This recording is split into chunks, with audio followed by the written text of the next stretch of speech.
So in high school, I was having seizures nearly every day. I was sometimes losing patches of memory, which obviously isn't good in preparation for GCSEs, and then I went on to do A-levels as well, so it was still affecting me there. One of the impacts for me that is invisible to most people is tiredness. I'd literally fall asleep in school during my free periods and then miss lessons because I'd be sleeping. It was quite difficult in the sense that some people, again, they wouldn't really understand what you're going through, and that would then kind of result in you being excluded from certain activities.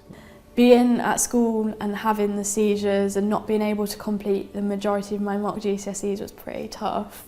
And then having the seizures at school as well was pretty hard, because it really makes you feel isolated, lonely. I'd spend large portions of some of my days in the medical room. Meanwhile, I'm missing out on lessons, I'm missing out on lunchtime, being on the playground with my friends.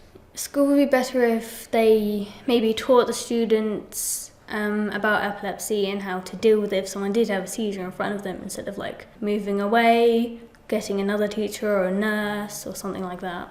When I have a seizure at school, my teacher, they might have seen me have one, so they keep it down on a notebook, what date, when it happened. We have this place called the Hub, where, say, if I'm really dizzy or I can't stay in the room because it's too loud, I can go there and just have a break from everywhere else.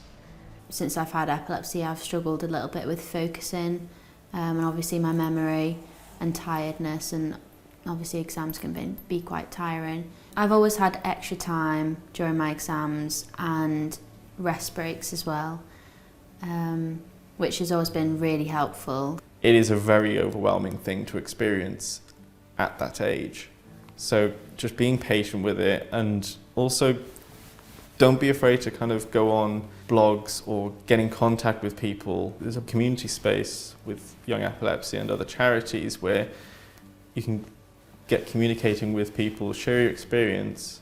That was a really big thing for me growing up with it, because it helped me understand that I'm not the only one. Yeah, actually finding people to talk to about it is really, really good.